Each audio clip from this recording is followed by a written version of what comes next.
추미애 법무부 장관이 석 달 만에 또 수사 지휘권을 발동했습니다. 라임 관련 로비 의혹 수사와 윤석열 검찰총장 가족 관련 수사에서 윤 총장의 지휘가 배제되는데 검찰 안팎에서는 반발의 목소리도 나옵니다. 라임 사태의 몸통으로 알려진 김봉현 전 스타모빌리티 회장의 로비 폭로에 대해서 검찰이 수사에 착수했습니다. 검찰은 라임 수사와는 별개로 검사 비위 의혹 수사팀을 따로 구성해서 실체 규명에 나서기로 했습니다. 코로나19 신규 환자는 58명으로 닷새째 두 자릿수를 기록하며 안정세를 보이고 있습니다. 그러나 수도권 중심 재활병원과 정신병원 등 기존 발생 집단에서 추가 확진이 계속돼 안심할 수는 없는 상황입니다. 월성 원자력발전소 1호기에 대한 감사원 감사 결과가 오늘 오후 발표됩니다. 조기 폐쇄에 대한 감사 결과에 따라 정부의 탈원전 정책에 대한 비판과 야당과 지역사회의 반발로 논란은 계속될 것으로 보입니다.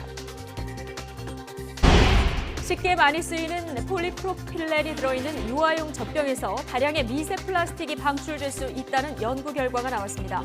젖병을 뜨겁게 소독할수록 미세 플라스틱 방출이 크게 늘어나는 것으로 나타났습니다.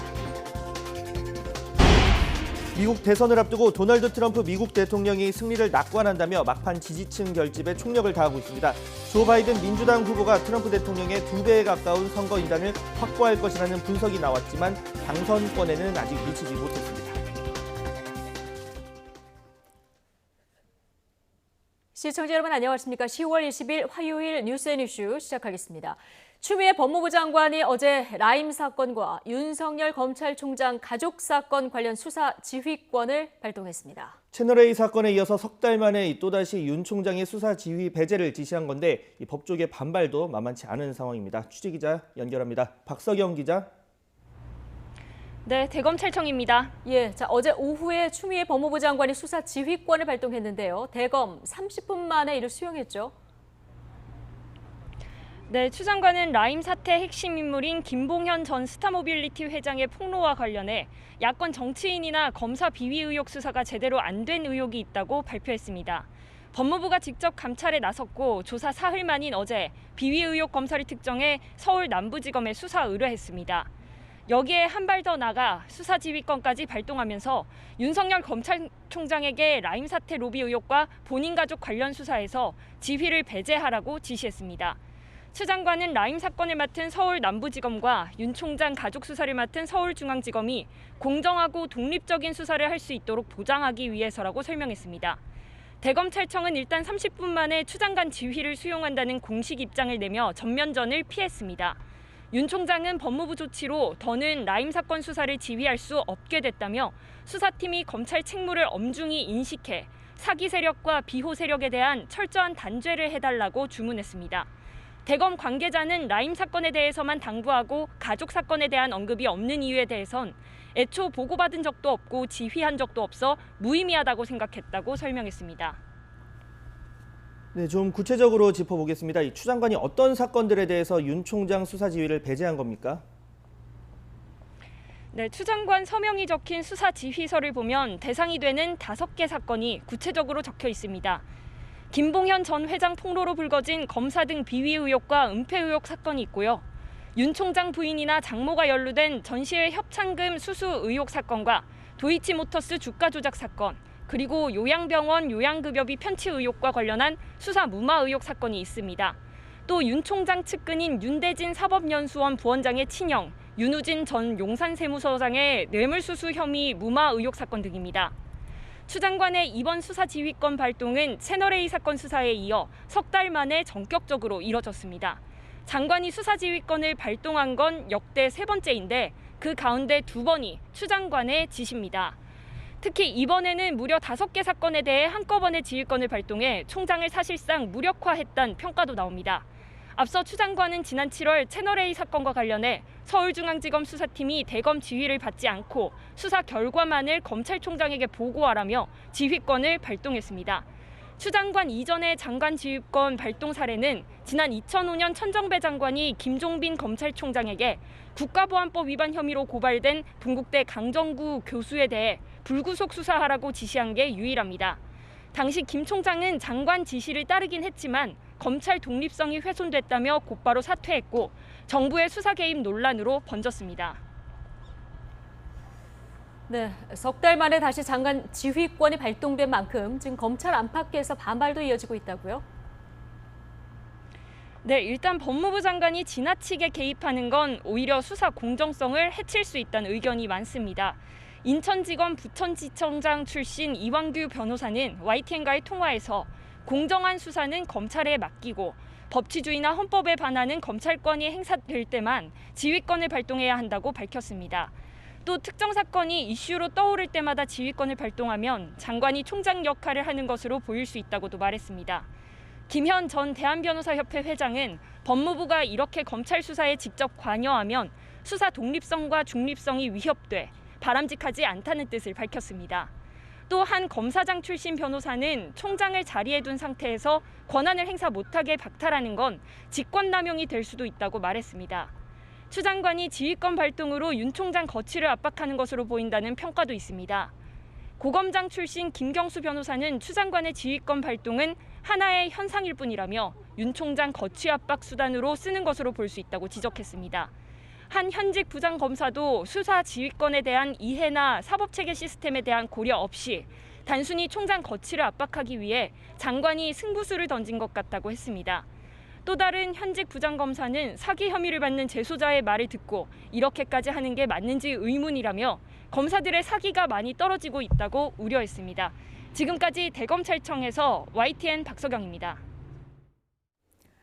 네, 이렇게 라임 사태 몸통으로 알려진 김봉현 전 스타모빌리티 회장이 공개한 옥중 입장문 파장이 커지고 있습니다. 감찰에 착수한 법무부는 김 전 회장이 제기한 의혹 일부에 신빙성이 있다고 보고 남부지검에 직접 수사를 의뢰했습니다. 취재기자 연결합니다. 김우준 기자. 네, 서울 남부지방검찰청 앞에 나와 있습니다. 예, 자 김봉현 전 회장의 폭로 파문이 지금 큰데요. 우선 김 전 회장이 내가 로비했다 이렇게 주장한 의혹들부터 좀 정리해 볼까요? 네, 그렇습니다. 김 전 회장이 폭로를 시작한 건 지난 8일입니다. 서울 남부지방법원에서 열린 증인신문에 참석한 김 전 회장은 강기정 전 청와대 수석에게 로비 명목으로 5천만 원을 전달했다고 진술을 했습니다. 가뜩이나 청와대 핵심 인사가 라임 관련 연루 의혹을 받는 상황에서 나온 김 전 회장의 진술은 그야말로 큰 파문을 일으켰습니다. 강 전 수석은 즉각 반발하며 김 전 회장을 명예훼손 혐의 등으로 고소하기도 했습니다. 그리고 지난 16일 김봉현은 옥중 입장문을 공개합니다. 핵심은 A 변호사라는 전관 변호사를 통해 검찰에도 향응을 제공했다는 겁니다. 지난해 7월 검사 3명에게 1,000만 원 상당의 술 접대를 했고 이 중 1명은 실제 라임 수사 책임자로 왔다고 주장했습니다. 또 검찰 조사 당시 여당 정치인을 잡기 위한 끼워 맞추기식 수사가 있었다고 비난했습니다. 입장문 말미에는 검사장 출신 야당 정치인을 통해 라임 사태 해결을 위해 우리은행장에게 수억 원을 지급했다고도 주장했습니다. 박훈 변호사는 입장문 원본을 보았다고 말하며 입장문 일부 가려진 실명에는 김장겸 전 MBC 사장과 윤대진 사법연수원 부원장의 이름이 적혀 있었다고 주장했습니다. 여야 정치인, 검찰까지 포함된 김봉현 옥중 입장문은 그야말로 전국을 뒤흔들었습니다. 어제 열린 남부지검 국정감사에서는 일부 검사와 함께 정치인 실명까지 공개되기도 했는데요. 지목된 당사자들은 연루 사실을 즉각 부인하며 거세게 반발하기도 했습니다. 네, 이렇게 옥중 입장문이 공개된 뒤에 법무부가 직접 감찰을 진행했습니다. 법무부 의뢰로 서울 남부지검이 검찰 비위 의혹에 대한 수사팀을 따로 꾸려서 본격적인 수사에 나섰다고요? 네, 그렇습니다. 지난 16일 김봉현의 옥중 입장문이 공개되자마자 법무부는 자체 감찰을 시작을 했습니다. 주말을 포함한 4일간 이어진 감찰 과정에서 법무부는 김 전 회장을 직접 면담을 했습니다. 그리고 그 과정에서 김 전 회장에게 금품과 향응 등을 접대받았다는 일부 대상자를 특정을 했습니다. 서울 남부지검의 대상자에 대해 뇌물수수와 부정청탁금지법 위반 등으로 수사를 의뢰를 한 겁니다. 법무부 의뢰를 받은 서울 남부지검은 라임 수사와는 별개로 검사 비위 의혹 수사팀을 따로 구성했습니다. 박순철 남부지검장은 어제 열린 국정감사장에서 수사팀에 어떤 검사들이 들어갔느냐는 질문에 이번 의혹에서 자유로운 분들로 수사팀이 정리됐다고 밝혔습니다. 기존 남부지검에서 진행하고 있던 라임 수사팀 검사들은 배제됐다는 의미로 풀이됩니다. 이어 박 지검장은 김 전 회장의 옥중 입장문이 나오기 전까지 검사 비위에 대한 이야기는 전혀 듣지 못했다고 밝혔습니다. 이런 가운데 김 전 회장은 정작 비위 의혹을 수사하는 남부지검 소환에 불응한 것으로 확인됐습니다. 남부지검은 어제 검찰 향응 의혹과 관련해 오후에 김 전 회장을 소환 통보했지만 김 전 회장 측은 이미 사흘간 이어진 법무부 감찰 조사에서 충분한 입장을 설명했고 기존 남부지검 수사팀 조사 일부를 진술을 거부하겠다며 소환에 불응한 겁니다. 일각에서는 기존 라임 수사를 담당하며 이미 공정성 시비에 엮인 서울 남부지검이 검사 비위 의혹까지 수사를 맡아 진행하는 게 적절하느냐는 의문이 제기되고 있습니다. 서울 남부지검 측은 말을 아끼며 구체적인 수사팀 규모와 구성 등에 대해서는 조만간 공식 입장을 전하겠다고 밝혔습니다. 지금까지 서울 남부지방검찰청 앞에서 YTN 김우진입니다. 네, 추미애 법무부 장관의 수사지휘권 발동을 둘러싼 여야의 공방이 공수처 설치 공방으로 확대되고 있습니다. 민주당은 법무부 장관의 정당한 권리 행사라며 공수처 설치를 계속 부각하는 반면 국민의힘은 추 장관이 법치주의를 파괴했다고 강하게 비판하면서 특검 도입을 요구하고 있습니다. 취재기자 연결합니다. 한현희 기자. 네, 국회입니다. 예, 자, 정당한 권리 행사다, 법치주의 파괴다. 예상한 대로 여야 입장이 크게 갈리는군요. 네, 그렇습니다. 수사 지휘권 발동에 대해 민주당은 이 공정하고 철저한 수사를 위한 법무부 장관의 정당한 법적 권리 행사라고 짧은 논평을 냈는데요. 이후에도 여당에서는 추 장관 결정을 지지하는 발언이 이어졌습니다. 법사위 간사인 백혜련 의원은 검찰의 신뢰가 곤두박질 치는 상황에서 법무부도 역할을 해야 하는 상황이라며 수사 지휘권 발동은 어쩔 수 없다는 입장을 발표했고요. 정청래 의원은 자신의 SNS에 이렇게 강단 있고 속 시원한 법무부 장관은 처음 본다며 추미애 장관을 응원했습니다. 오늘 아침 회의에서는 김용진 원내수석이 수사지휘권 발동을 언급하며 검찰은 앞으로 어떤 정치적 고려나 성역 없이 다시는 표적 수사나 짜맞추기 수사라는 말이 나오지 않도록 철저한 수사를 해야 한다고 강조했는데요. 반면 국민의힘은 법치주의가 무너졌다, 검찰이 정권의 도구가 된 최악의 법치 파괴라며 강하게 비판하고 있습니다. 주호영 원내대표는 오늘 아침 회의에서 추 장관의 칼춤이 날이 갈수록 돌을 더해가고 있다고 지적했습니다. 그러면서 문재인 대통령은 더 이상 추 장관을 방치하지 말고 즉각 경질해야 한다고 촉구했습니다. 국민의힘 라임 옵티머스 특위도 기자회견을 열고 검찰이 권력의 눈치를 보지 않고 소신껏 수사할 수 있게 바람막이 역할을 해주는 것이 법무부 장관의 역할 중 하나인데 추 장관이 사기꾼들과 손잡고 검찰을 절벽으로 내몰고 있다고 꼬집었는데요. 국민의힘 법사위 위원들의 비판도 이어졌습니다. 장제원 의원은 사기꾼의 편지 한 장에 검찰총장이 식물총장으로 전락했다며 사기꾼이 검찰총장을 무너뜨린 희대의 사건이라고 말했고, 전주의 의원 역시 윤 총장을 무력화해 권력에 대한 수사를 무마하겠다는 시도로 해석된다고 말했습니다.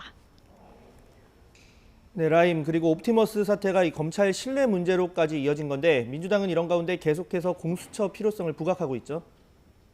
네, 그렇습니다. 민주당은 이 라임 옵티머스 사건 수사를 명분으로 공수처 출범을 더 강조하고 있습니다. 이낙연 대표는 야당 정치인에 대한 로비 의혹을 검찰이 부실 수사한 것 아니냐며 공수처 설치를 서두르겠다고 밝히기도 했는데요.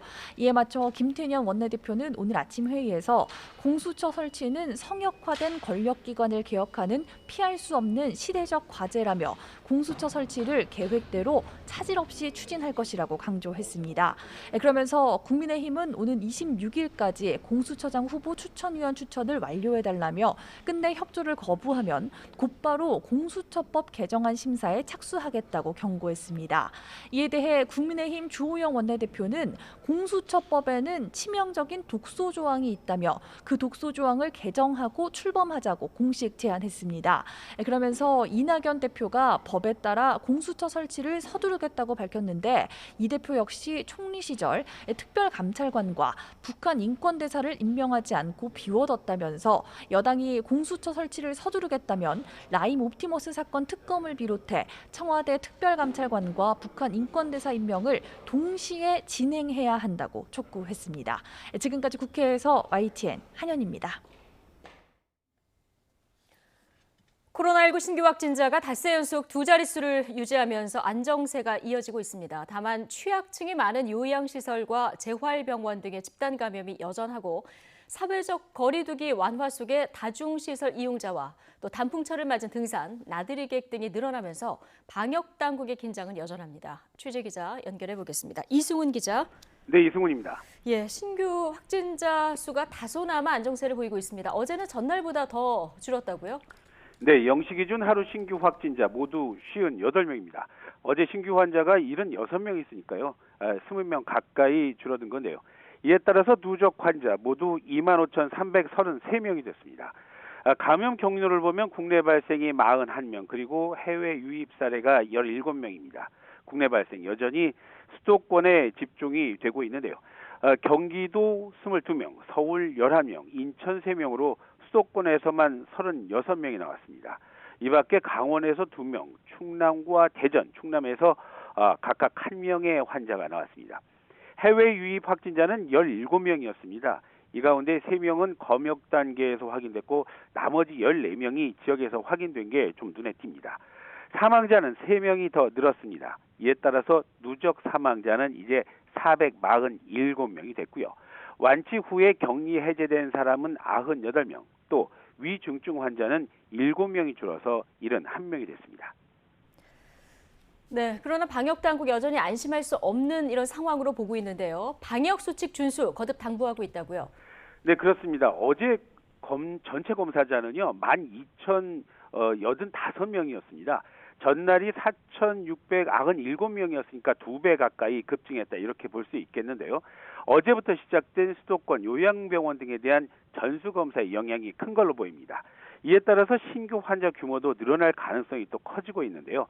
방역당국이 지금은 긴장을 늦출 수 없는 상황이라면서 코로나19 방역수칙 실천을 거듭 당부하는 이유이기도 합니다. 방역당국은 오전 회의에서 최근에 사회적 거리두기를 1단계로 조정한 건 위험이 없어졌기 때문이 아니라 코로나19의 위험 속에서도 우리의 소중한 일상을 지켜내기 위한 것이라고 강조하기도 했습니다. 방역당국은 특히 가을 단풍철을 맞아서 예상되는 집단 감염에 대한 대책을 현재 준비하고 있는데요. 전세버스 운영자는 탑승객 명단을 잘 관리할 것, 또 등산이나 나들이객은 마스크 착용, 대화나 음식물을 섭취할 때는 방역 수칙을 잘 지킬 것 등을 다시 한번 당부하고 있습니다. 또 최근 논의하고 있는 거리두기 개편 방안은 전반적인 방역 전략 재정비 작업 등을 거쳐서 이달 말쯤에 내놓기로 했습니다. 지금까지 YTN 이승훈입니다. 러시아가 자체 개발해서 세계 최초로 공식 승인한 코로나19 백신인 스푸트니크5를 한국에서도 생산하기로 했다고 러시아 측 관계자가 밝혔습니다. 러시아 보건당국과 함께 스푸트니크5 백신 개발을 주도한 러시아 국부펀드인 직접투자펀드 RDIF 대표 키릴 드미트리예프는 올해 12월에는 스푸트니크5 백신을 대규모로 공급할 수 있을 것이라면서 인도와 한국, 중국 등에서 백신을 생산할 것이라고 말했습니다. 러시아 측이 스푸트니크5 백신의 한국 내 생산 결정을 밝힌 것은 처음입니다. 협상은 한국 대형 제약사들과 진행하는 것으로 전해졌습니다.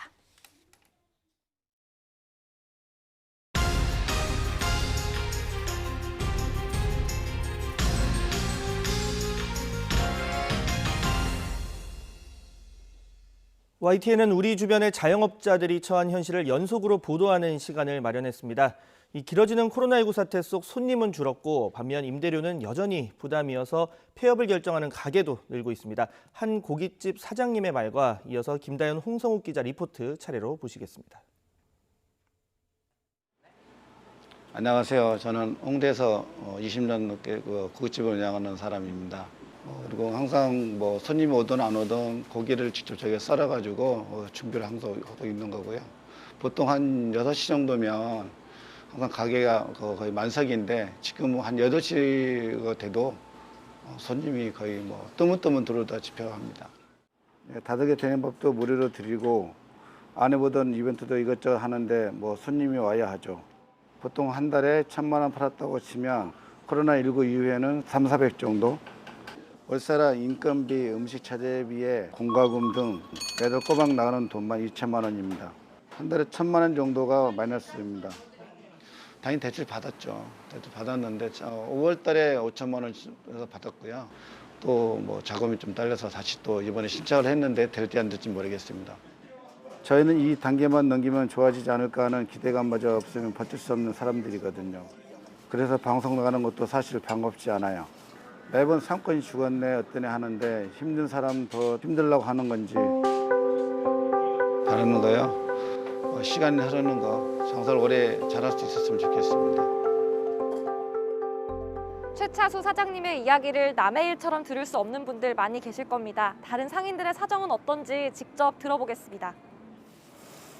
숨만 쉬어도 돈이 줄줄 콸콸 쏟아져 나가는 수돗물을 보고 있자니 돈 생각이 절로 납니다. 매달 관리비 100만 원에 임대료 350만 원, 인건비 1000만 원을 빼면 생활이 빠듯합니다. 여기에 7천만 원 대출금, 마이너스 통장까지 생각하면 눈이 질끈 감깁니다. 운영할수록 적자라 2달째 가게를 그대로 놀리기만 했지만 죽자사자 심정으로 다시 장사를 시작하기로 했습니다. 내가 가게를 나가고 싶더라도 무작정 나갈 수 있는 상황도 아닙니다. 제가 선택할 수 있는 방법은 죽기 위한 게 아니라 살기 위한 몸부림으로 이렇게. 안주 2그릇은 팔았나 이태원에서 주점을 하는 강창묵 씨는 하루 매출 5만 원이란 숫자를 보고 눈을 의심했습니다. 변덕을 부리는 코로나19 확산세에 가게 문도 열었다 닫았다 하기 일수. 보름 영업하면 다행입니다. 헬로윈이 있던 지난해 10월엔 기본 1000테이블은 가뿐히 넘겼지만 올해는 안 봐도 뻔합니다. 이 굉장히 어떻게 보면 개인적으로 보면 중요한 시점이 지금입니다. 어차피 뭐 시작한 거니까 요번 연도까지 한 해보고 아마 결론을 지어야 되지 않겠느냐. 가게를 접으면 되는 거 아니냐는 무책임한 말이 가장 속상합니다. 인테리어 철거를 위해 드는 원상 복구 비용, 여기에 밀린 임대료로 보증금까지 까먹어 폐업해도 챙길 돈은 별로 없습니다. 자영업자들은 언제 다시 확산할지 모르는 코로나19 위험 속에 불안한 마음으로 하루하루를 버티고 있습니다. 하지만 현실적인 이유로 이미 많은 가게들이 존폐의 골목에 다다랐습니다.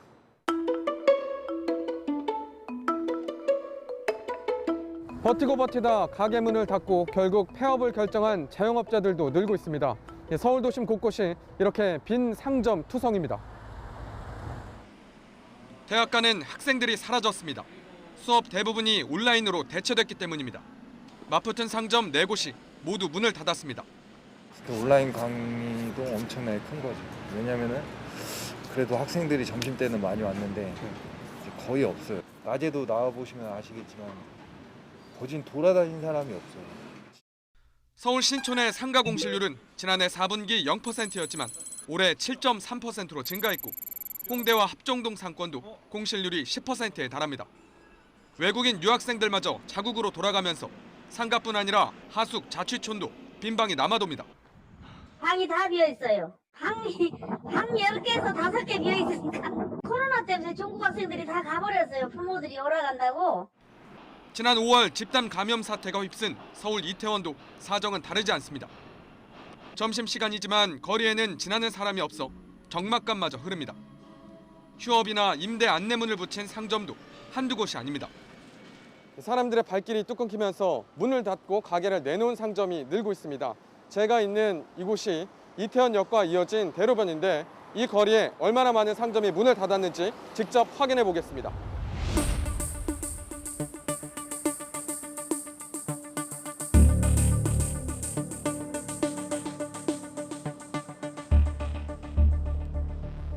이렇게 임대 안내문을 붙이고 폐업한 상점이 제가 확인한 것만 11곳입니다. 서울 이태원의 상가 공실률은 소규모 상점의 경우 지난 2017년부터 지난해까지 0%를 기록했습니다. 하지만 코로나19 사태가 발생한 이후 올해 2분기까지 무려 15%까지 치솟았습니다. 줄줄이 폐업한 상점, 늘어난 공실률, 힘겨운 자영업자들의 현실을 여실히 보여주고 있습니다. YTN 홍서욱입니다. 월성 원자력발전소 1호기 조기 폐쇄 결정에 대한 감사원 감사가 1년여 만에 마무리돼서 오늘 감사 결과가 발표됩니다. 감사원은 월성 1호기 경제성 평가가 타당했는지에 대한 감사 보고서를 엿새에 걸친 감사위원회 논의 끝에 의결했다고 밝혔습니다. 또 감사 결과는 감사위원회 의결 사항을 반영하는 수정 작업을 거친 뒤에 오늘 오후 2시쯤 공개할 예정이라고 설명했습니다. 플라스틱의 일종인 폴리프로필렌이 함유된 유아용 젖병이 다량의 미세 플라스틱을 방출할 수 있다는 연구 결과가 나왔습니다. 보통 이 젖병 소독하거나 가루 녹이려고 뜨거운 물을 사용하는 경우가 많은데 이런 경우 특히 방출량이 늘어나는 것으로 확인됐습니다. 보도에 김상우 기자입니다. 플라스틱 유형인 폴리프로필렌은 가볍고 강도가 좋아서 음식 관련 용기 등으로 다양하게 사용되고 있습니다. 유아용 젖병도 그 가운데 하나입니다. 아일랜드의 더블린 트리니티 대학의 공동연구팀은 한국 등 48개국의 유아가 젖병으로 인해 미세 플라스틱에 노출된 결과를 측정했습니다.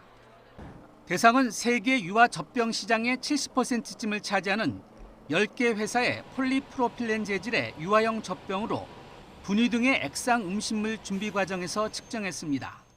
나라별로 제품별로 차이는 있지만 70도 물에 노출된 젖병의 미세 플라스틱 방출은 리터당 130만 개에서 최대 1620만 개에 달했습니다.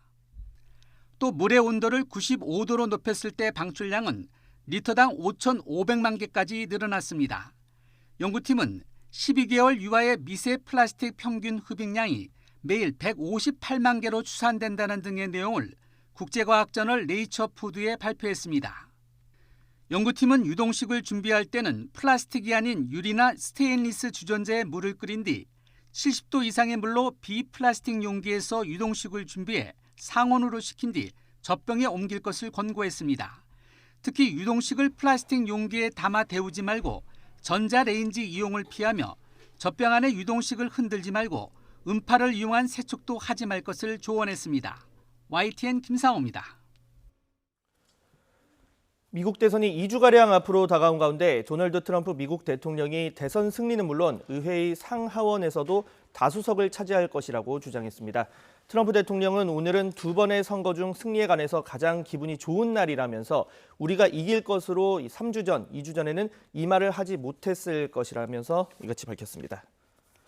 하지만 미국 언론의 분석은 좀 다른 상황입니다. 월스트리트 저널은 현지 시각 19일 바이든 후보가 확보할 가능성이 크거나 확실시되는 선거인단 합계가 226명으로 트럼프 대통령 125명의 2배에 가깝다고 보도했습니다.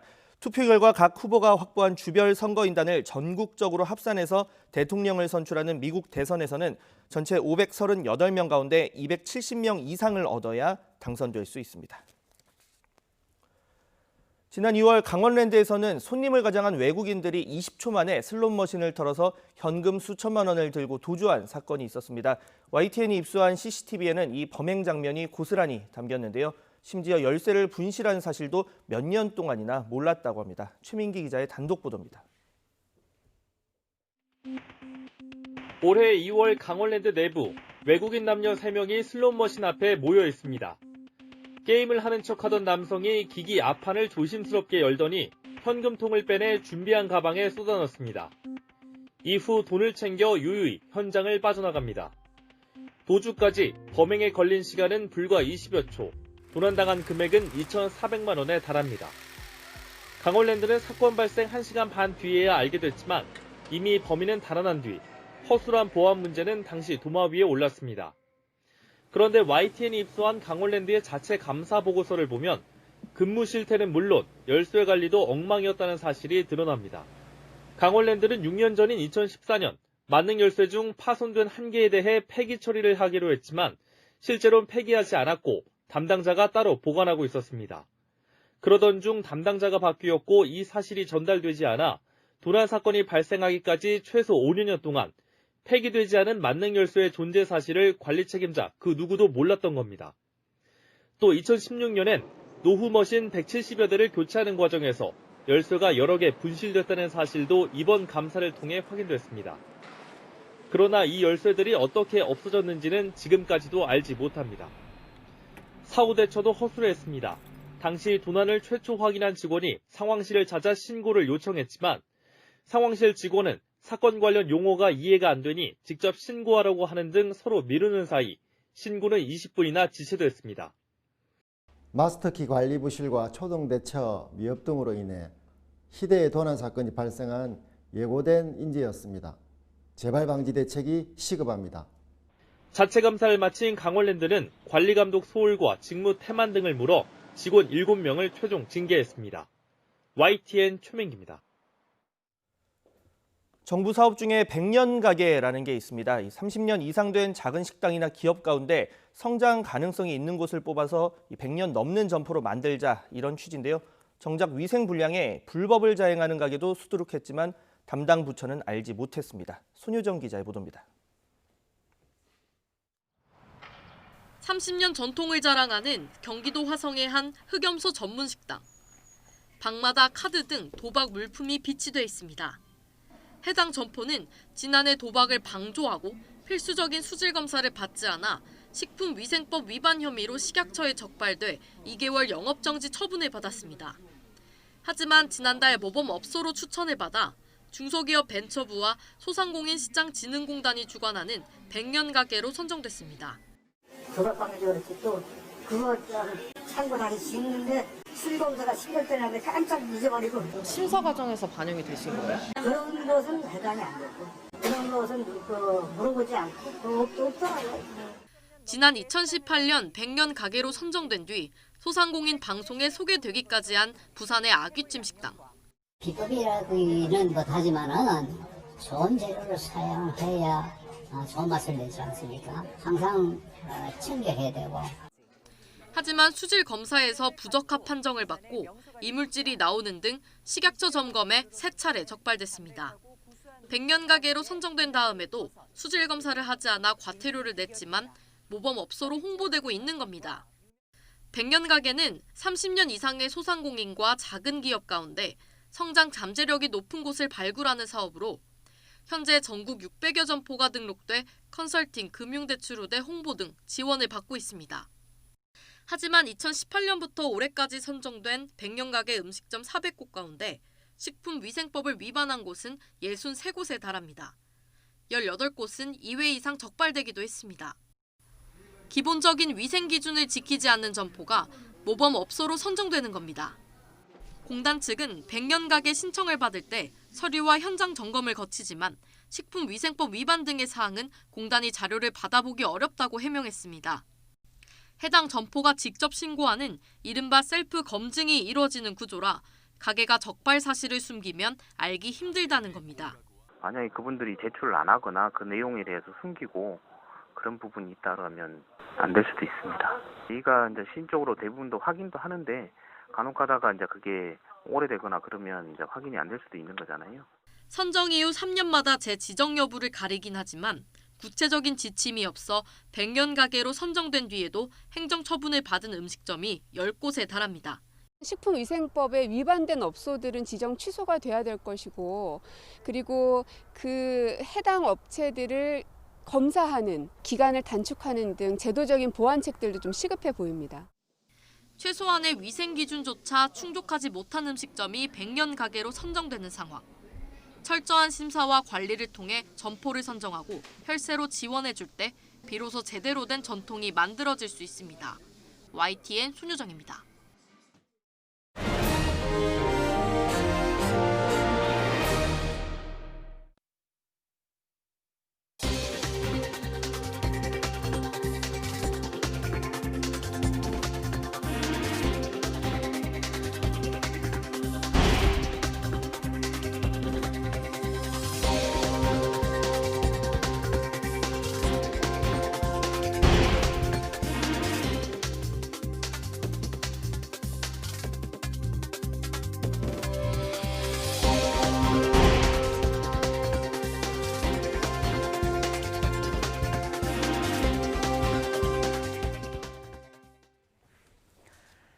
국내 코로나19 신규 발생이 닷새째 두 자릿수를 유지했습니다. 중앙방역대책본부는 오늘 0시 기준 신규 확진자는 58명, 누적 25,333명으로 집계됐다고 밝혔습니다. 신규 사망자는 3명으로 누적 447명이 됐습니다. 감염 경로를 보면 국내 발생 41명, 해외 유입이 17명이었습니다. 국내 발생은 경기 22명, 서울 11명, 인천 3명 등 수도권에서만 36명이 새로 확인됐는데 수도권 중심 재활병원과 정신병원 등 기존 발생 집단에서 추가 확진자가 나온 영향이 컸습니다. 최근 요양병원과 요양시설 등에서 집단 감염이 잇따르는 것과 관련해서 정부가 현재 수도권에서 진행 중인 일제 진단검사 지역을 확대할지 검토하고 있습니다. 윤태호 중앙사고수습본부 방역총괄반장은 요양병원과 시설 종사자를 주기적으로 검사해야 한다는 지적에 대해서는 출퇴근을 계속하는 종사자에 대한 주기적 검사가 필요한지는 향후 검토가 필요하다고 답했습니다. 네. 마스크를 쓰지 않은 채 KTX를 타려던 남성들이 제지당하자 난동을 부렸습니다. 직원과 신랑이 끝에 아예 바닥에 드러누워서 40분 넘게 소란을 피우다가 입건됐습니다. 이형원 기자의 보도입니다. 바닥에 누운 남성이 고래고래 소리를 지릅니다. 주위 시선에 아랑곳 없이 일어났다 눕기를 반복하며 소리를 질러댑니다. 옆에는 지인인 또 다른 남성이 대자로 누워 꿈쩍도 하지 않습니다.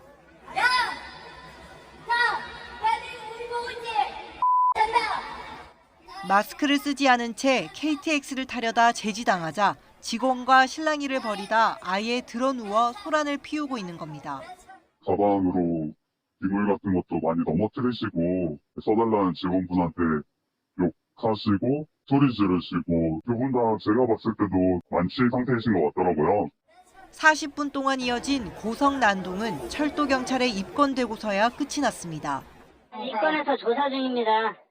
앞서 지하철에서는 마스크 착용을 거부하고 욕설 난동을 부린 40대 여성이 입건됐고 지난달에는 마스크를 쓰라고 지적한 승객들을 슬리퍼로 폭행한 50대 남성이 구속되기도 했습니다. 대중교통을 탈 때 마스크를 쓰는 게 의무화된 지 5달이 됐지만 착용 거부 시비나 폭행 사건은 끊이질 않고 있습니다. YTN 이영훈입니다. 문재인 대통령이 오늘 국무회의에서 코로나19로 불평등이 국민의 삶을 위협하고 있다며 사각지대에 놓인 노동자들의 근로 실태를 점검하라고 지시했습니다. 특히 연이어 발생하고 있는 택배 노동자의 과로사 문제를 언급하면서 정부 부처의 특별 대책을 주문했습니다. 직접 들어보시죠. 코로나로 인한 불평등은 다양한 분야에서 국민의 삶을 지속적으로 위협하고 있습니다. 대표적인 것이 노동시장의 새로운 불평등 구조입니다. 코로나는 특수고용 노동자 등 기존 제도의 사각지대에 있는 노동자들의 삶을 더욱 벼랑 끝으로 내몰고 있습니다. 최근 연이어 발생하고 있는 택배 노동자들의 과로사 문제가 단적인 사례일 것입니다. 더는 안타까운 일이 발생하지 않도록 특별히 대책을 서둘러 주기 바랍니다. 일시적인 지원을 넘어서서 제도적인 보호가 필요합니다. 정부는 사각지대를 확실히 줄여나가기 위해 열악한 노동자들의 근로실태 점검과 근로감독을 더욱 강화하고 지속가능한 대책을 마련해 주기 바랍니다. 코로나로 인한 고통의 무게가 모두에게 같지 않습니다.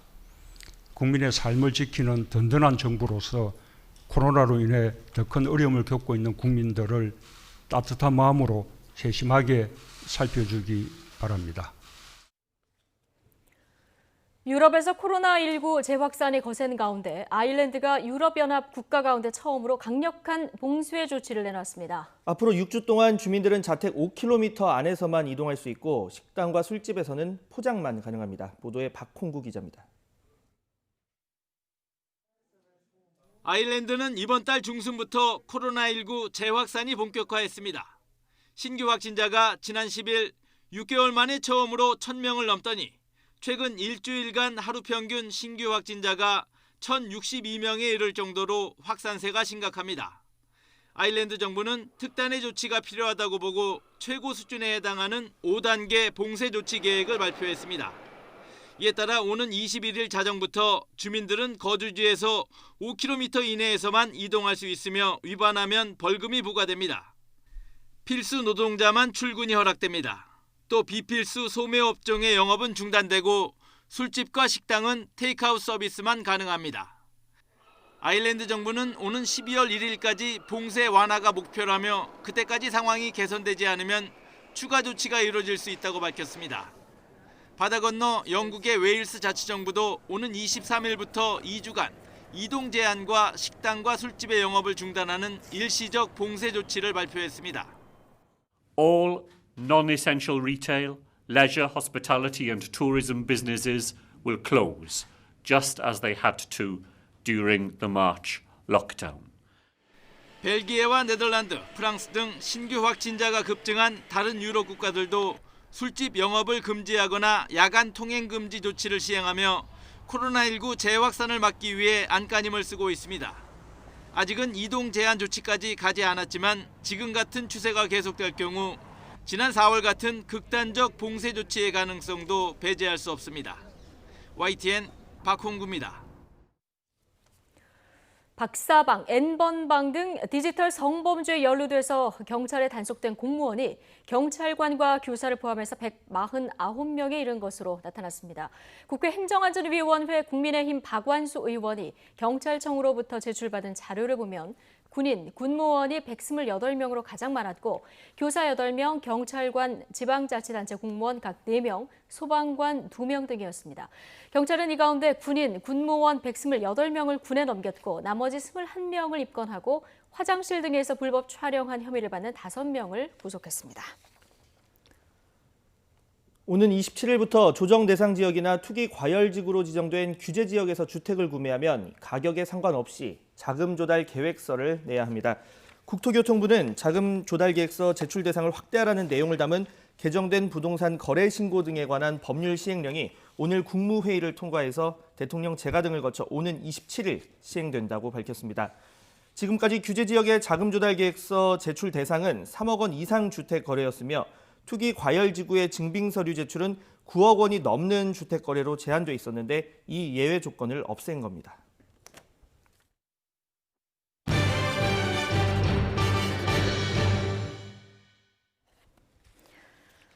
네, 오늘 중서부와 호남 등 서쪽 지방을 중심으로 호흡기에 치명적인 초미세먼지가 기승입니다. 서울에서 초미세먼지 농도가 나쁨 수준까지 치솟은 건 110일 만인데 올해는 겨울 추위가 일찍 시작될 가능성이 커서 11월부터는 미세먼지도 본격화할 것으로 우려됩니다. 취재 기자 연결해서 자세한 미세먼지 상황 알아보겠습니다. 정혜윤 기자.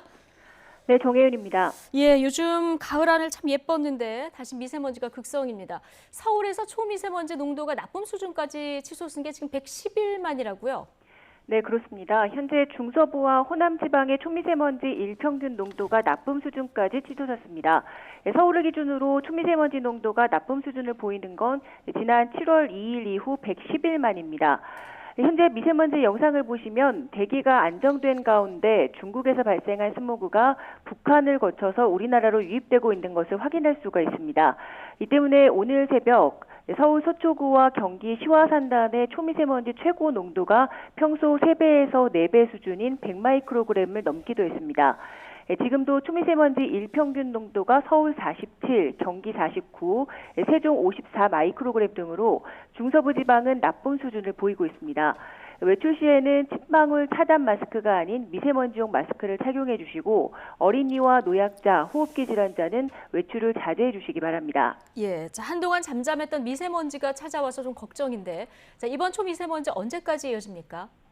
네, 일단 오늘까지는 오후에도 옅은 안개와 미세먼지가 뒤엉키면서 농도가 다소 높게 나타나는 곳이 있겠고요.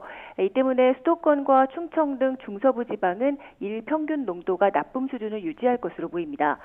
내일은 전 권역의 일평균 미세먼지 농도가 좋음에서 보통 수준을 회복하겠습니다. 다만 오전까지는 안개가 짙게 끼면서 중서부 지방을 중심으로 일시적으로 미세먼지 농도가 나쁨 수준까지 치솟는 곳이 있을 것으로 전망됩니다. 예. 자, 그런데 예보를 보면 11월부터는 미세먼지가 본격화되고 올해 겨울은 또 지난해보다 미세먼지가 더 심해질 가능성이 있다면서요. 네, 보통 미세먼지는 11월부터 심해지기 시작해서 다음 해 3월까지 가장 높게 나타나는 경향을 보이는데요. 예. 특히 11월에는 중국에서 난방이 시작되면서 배출되는 미세먼지 양이 크게 늘어나는데 이때 서풍 계열의 바람을 타고 스모그가 우리나라로 유입됩니다. 다만 지난해에는 코로나 여파에다 겨울철 서풍이 아닌 동풍이 자주 불면서 이례적으로 미세먼지가 거의 없는 겨울을 보냈습니다. 하지만 올해는 북서쪽에서 한기가 남하하고 서풍 계열의 바람이 자주 불면서 지난해보다는 미세먼지 유입이 잦아지고 또 답답한 겨울이 될 것으로 예상하고 있습니다. 전문가들은 코로나 여파와는 상관없이 중국 난방이 시작하고 겨울 추위가 찾아오는 11월부터 주기적으로 미세먼지 공습이 본격화할 것으로 내다보고 있습니다.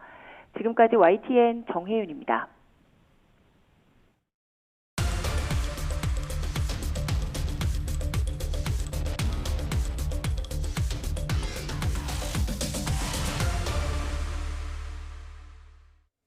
네, 한 30대 택배기사가 이 카톡 메시지를 남겼습니다. 지인에게 업무가 힘들다고 호소했던 이 노동자 며칠 뒤 자택에서 숨진 채 발견됐습니다. 이달 들어서만 이 두 번째 택배기사의 죽음인데 대책은 없는지 전국 택배연대 노동조합 김세규 교육선전국장과 이야기 나눠보겠습니다. 국장님 나와 계시죠? 예, 안녕하십니까. 네, 먼저 이 젊은 나이에 세상을 떠난 고인의 명복을 빌겠습니다. 지금 숨지기 전에 카카오톡 메시지에 일종의 하소연이 있었습니다. 어떤 내용이었습니까? 예, 고인께서 이제 배송을 마치고 집에 돌아가시는 길에 동료분한테 남긴 카톡이었고요. 예. 시간이 새벽 4시 28분이었습니다. 예. 예, 오늘 420개를 들고 나왔는데 지금 이 시간에 집에 들어가서 너무 힘들다라는 말씀이셨고, 어제도 뭐 새벽 2시까지 했고, 오늘 집에 돌아가면 새벽 5시고, 씻고 다시 터미널로 분류 작업 때문에 나가야 한다. 너무 힘들다. 이런 말씀을 남기셨습니다. 네.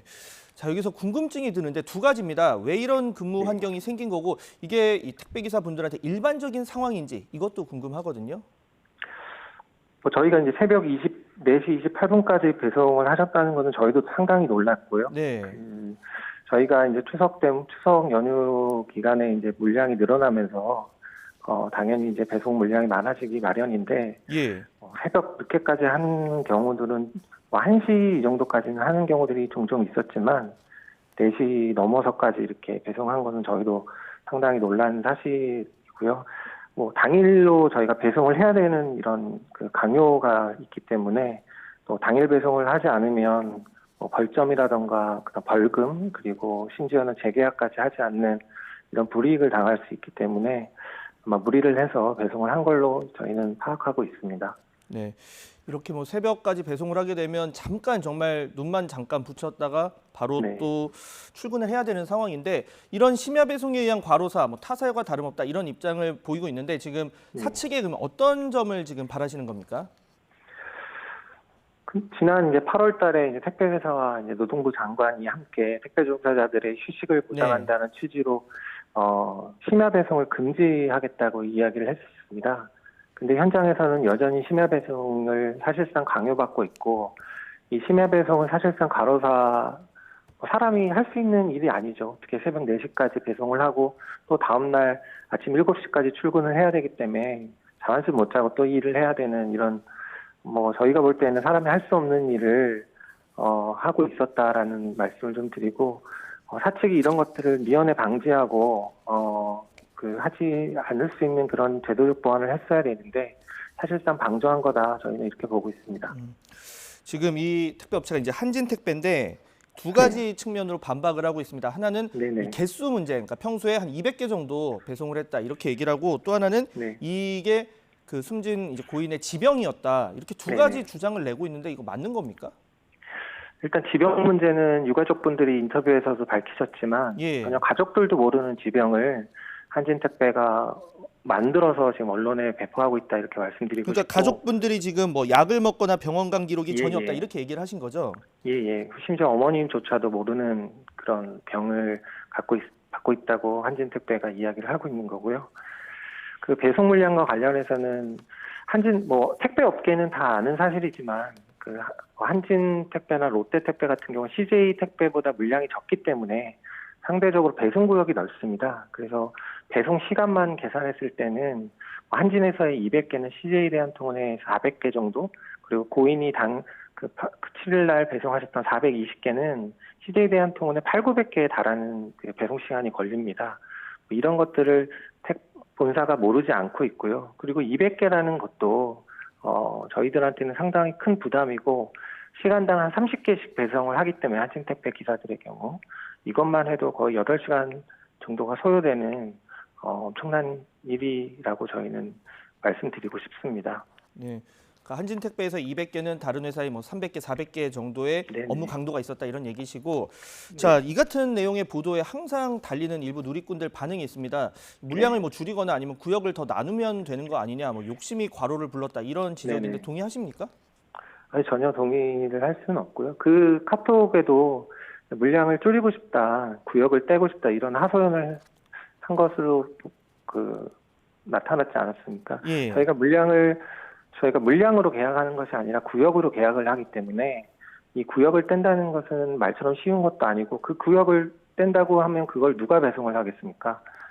또 새로운 인력을 구하려면 또 그 새로운 인력에 맞는 구역을 일정 부분 보장을 해줘야 되기 때문에 이런 일이 좀처럼 쉽게 일어날 수 없는 일이고 저희는 이제 시키면 시키는 대로 할 수밖에 없는 상황에 놓여져 있는 거죠. 네. 자, 산재보험 부분 보겠습니다. 지금 미가입이 많은데 이게 지금 기사와 그리고 업체가 5대5로 내는 거죠? 네네. 네, 그러면 회사 쪽에서 어쨌든 이 가입을 하면 추가 비용이 나가니까 뭐 달가워하지 않는 경우가 많습니까? 어떻습니까? 당연히 달가워하지 않으시고요. 저희야 이제 뭐 2, 3만 원 수준에서의 보험료를 내지만 예. 대리점 소장들은 뭐 적게는 10명, 많게는 한 4, 50명까지도 기사들을 거느리고 있기 때문에 한 달에 이제 산재보험료에 대한 부담이 있고 그것이 곧 적용제외 신청서를 일정 강요하는 걸로 나타나고 있다고 저희는 파악하고 있습니다. 예. 자, 이번 상황에서 이 산재보험 제외 신청서를 그러니까 대신 작성했다 이런 의혹도 네네. 있는데 이런 일도 이게 현장에서 자주 있는 관행 같은 겁니까? 아니면 아주 특수한 상황입니까? 저희도 이제 뭐 강요나 사실상의 협박에 의해서 쓴 경우들은 종종 이제 비일비재 해왔는데 대필까지 할 줄은 저희도 상상을 좀 못했고요. 예. 이번 고 김원종님 과로사 이후에 이 산재 적용 제외 신청서를 살펴보는 과정에서 이 대필이라는 것이 확인이 된 것에 대해서 저희도 많이 놀라는 상황이고 이번 노동부가 아마 뭐 전수조사를 한다고 하니까 저희도 그 결과 발표를 좀 지켜볼 예정입니다. 네. 자, 지금 올해만 이 택배기사 관련해서 혹시 몇 번째 사망인지 여쭤볼 수 있을까요? 택배 기사만 해서 9번째 사망이고요. 예, 방금 전에도 뭐 과로사는 아닌데 네. 부산 지역에서 택배를 하시는 분이 자살을 했다는 소식이 저희 방금 노조에 제보가 좀 들어온 상황이라서 뭐 그것까지 좀 나중에 좀 밝힐 기회가 있을 것 같습니다. 네. 자, 이번 사고 이후에 정부는 대책을 마련하겠다고 밝히고 있습니다. 먼저 관련 네. 녹취부터 들어보시죠. 예. CJ 대한통운, 한진택배 등의 주요 서브터미널 40개소와 대리점 400개소를 대상으로 금주부터 과로 등 건강장애 예방을 위한 안전보건조치 긴급점검을 실시하겠습니다.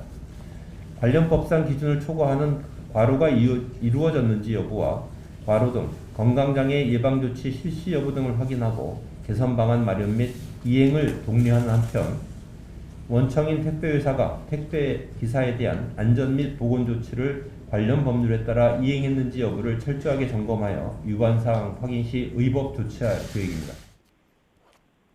네, 앞서 저희 뉴스에서 문재인 대통령 발언까지 이제 소개를 했는데 특단의 대책, 네. 특별 대책이 필요하다 이렇게 얘기를 했습니다. 지금 네. 이 관련해서 어떤 점검 그리고 어떤 대책이 나와야 한다고 보십니까? 저희가 이제 누누이 말씀드렸지만 이제 장시간 노동 과로사의 핵심 원인은 분류 작업에 있습니다. 예. 그래서 이 분류 작업 문제를 개선해야지만 과로사가 줄일 수 있다. 저희는 이렇게 보고 있고 또 이제 낮은 배송 수수료 문제라든가 이런 문제들을 해결하지 않고서는 과로사 문제를 해결할 수 없다고 보고 있고요. 정부가 나름 노력은 하고 있는데 저희는 이제 택배 회사들이 이런 문제들에 대해서 허심하게 대책을 내놓아야 한다는 입장이 좀 강한 편입니다. 네, 뭐 분류 작업 관련 이야기를 해주셨는데, 자 지금 여당 일부 의원, 그러니까 김두관 의원이 이렇게 얘기를 했습니다. 토요일 배송을 아예 없애는 게 네네. 좋겠다 이런 이제 입장을 내놓았는데 이게 좀 유효한 대안이 될 수 있을까요? 어떻습니까? 뭐 토요일 날 배송을 뭐 금지하면 저희가 예. 주 5일 근무를 실현하는 건데요. 뭐 저희는 당연히 뭐 그렇게 되는 것을 찬성하는 입장이고요. 뭐 그렇다고 이제 저희 과로사 문제가 본질적으로 모든 문제가 해결될 수는 없는 거기 때문에 핵심적인 문제인 이 분류작업 문제에 대한 검토가 지금 시급히 개선돼야 된다 이렇게 생각은 하고 있습니다. 네. 자, 오늘 말씀은 여기까지 듣겠습니다. 지금까지 전국특별연대 노동조합 김세규 교육선전국장과 함께 이야기 나눠봤습니다. 오늘 연결 감사합니다. 예, 감사합니다. 자, 연말이 되면 이 멀쩡한 보도블록을 교체하는 모습이 눈에 띄는 경우가 종종 있습니다. 예산은 남고 그렇다고 다음 해로 넘길 수는 없으니까 이렇게 써버리는 경우가 있기도 한데요. 한 국책연구기관의 패딩 사랑이 이런 보도블록 집행에 비슷한 예로 지적받고 있습니다. 관련 내용 살펴보겠습니다. 자, 바로 이 국무총리실 산하 에너지경제연구원입니다. 더불어민주당 전재수 의원실이 확보한 자료를 보면 이 기관 지난해 말에 한 벌에 21만 원짜리 유명 아웃도어 브랜드 패딩 88벌을 샀습니다. 이 모두 1,800만 원이 넘는데요. 이유가 동절기 난방용 에너지 절감 그리고 소속감 증대라는 이유를 들었는데 글쎄요, 이 기관은 아마 사무실에서도 패딩을 입고 일을 하나 봅니다. 자, 앞서 지난 2016년에도 에너지경제연구원 패딩을 구매했었습니다. 이 패딩 200벌, 4천만 원 정도의 혈세가 들어간 건데요.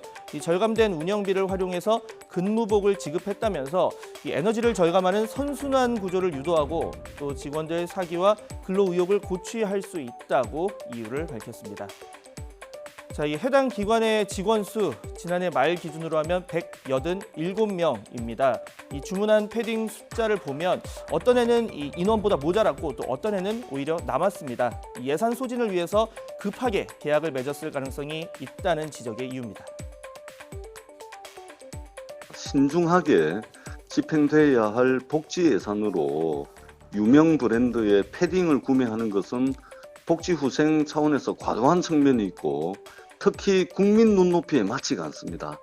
국민들께서 한 푼 두 푼 내신 소중한 세금이 낭비되지 않도록 예산 집행에 보다 신중을 기해야 될 것으로 보입니다. 네, 이 기관의 문제는 이뿐만이 아닙니다. 이 에너지경제연구원, 이 국무총리실 경제-인문사회연구회 소속 연구기관 가운데 이 가족수당 부정수급이 최근 5년 동안 가장 많았습니다. 모두 50건, 이 금액으로만 보면 2,448만 원에 달합니다. 국민 세금이 엉뚱한 곳에 줄줄 새어나가는 일이 계속돼선 안 되겠습니다. 네, 미국 대선 2주도 남지 않았습니다. 도널드 트럼프 미국 대통령은 캠프 참모들에게 대선에서 승리할 것이라고 낙관론을 펴면서 선거운동을 독려하고 있습니다. 하지만 조 바이든 후보가 확보할 선거인단이 226명으로 트럼프 대통령의 2배에 가깝다는 분석이 나왔습니다. 워싱턴 강태욱 특파원입니다. 코로나19 감염 치료 이후 현장 유세에 총력을 쏟고 있는 트럼프 대통령. 주말에는 중부의 경합주에서 유세를 벌인 데 이어 일요일과 월요일에는 서부 공략에 나섰습니다. 네바다주를 거쳐 애리조나주 2개 도시에서 잇따라 지지를 호소했습니다. 캠프 참모들과 회의에서는 2016년 대선이든 이번 대선이든 승리에 관해 가장 기분 좋은 날이라고 말했습니다. 위기감을 애써 무시하고 막판 지지층 결집에 총력을 쏟는 선거운동을 독려하려는 의도입니다. 또 상대 바이든 후보를 범죄자로 몰면서 아들 헌터 바이든의 의혹을 키우고 있습니다. Joe Biden is a criminal and he's been a criminal for a long time and you're a criminal in the media for not reporting it. 하지만 월스트리트 저널은 초당적 정치 분석 기관이 산출한 지지율을 합산한 결과 바이든 후보가 전체 선거인단 538명 가운데 226명을 확보할 가능성이 확실시된다고 보도했습니다. 트럼프 대통령 125명의 2배에 이른다는 겁니다. 또 바이든 후보가 당선 마지노선인 270명의 선거인단을 확보할 경우의 수가 104개로 트럼프 대통령의 64개보다 많다고 분석했습니다. 트럼프 대통령으로서는 선거인단 규모가 큰 플로리다와 텍사스주를 반드시 잡아야 한다는 겁니다. 민주당도 플로리다주에 공들이는 것은 마찬가지여서 바이든 후보와 해리스 부통령 후보가 번갈아가며 집중 공략에 나서고 있습니다. What you will do here in Florida, in Orlando, what you will do by early voting is you will be the first to put our country back on the right track.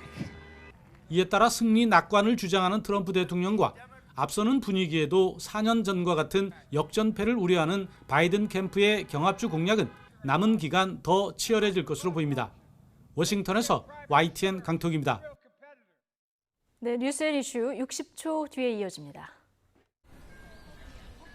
마치 희뿌연 장막을 친 듯 초미세먼지가 하늘을 가리고 있습니다. 현재 서울의 초미세먼지 농도는 세제곱미터당 39 마이크로그램으로 평소보다 2배가량 짙게 나타나며 나쁨 수준 보이고 있습니다. 서울의 초미세먼지 농도가 나쁨 수준을 보이는 것은 지난 7월 2일 이후 무려 110일 만입니다. 특히 초미세먼지는 미세먼지보다 입자가 작아서 호흡기 건강에 더 해로우니까요. 외출하실 때는 침방울 차단 마스크가 아닌 미세먼지용 마스크를 착용하시기 바랍니다. 전일 잔류하고 있는 미세먼지와 더불어서 중국발 스모그가 유입되며 서쪽 지방을 중심으로 대기질이 매우 탁합니다. 현재 서울, 경기와 충청, 전북과 대구의 초미세먼지 농도가 나쁨 수준 보이고 있습니다. 이번 미세먼지는 내일 오전까지 이어진 뒤 오후부터 점차 해소될 것으로 전망됩니다. 오늘 낮 동안 기온이 20도를 웃돌며 선선하겠습니다. 서울과 부산이 22도, 광주와 대전은 23도로 어제보다 1에서 2도가량 더 높겠습니다. 내일과 모레 사이 중북부와 제주, 남해안에 비가 내리겠습니다. 비가 그친 뒤에는 기온이 뚝 떨어지면서 때일은 가을 추위가 찾아오겠습니다. 금요일 아침 서울 기온은 5도, 주말에는 4도까지 떨어지면서 올 가을 들어 가장 쌀쌀하겠습니다. 비가 내리기 전까지 대기가 무척 건조하겠습니다. 건조한 날씨에 화재 위험이 높으니까요. 불씨 관리 잘해주셔야겠습니다. 지금까지 남산타워에서 YTN 권혜인입니다. 네, 화요일 뉴스앤이슈 마치겠습니다. 잠시 뒤 더 뉴스가 이어집니다. 시청해주신 여러분 감사합니다.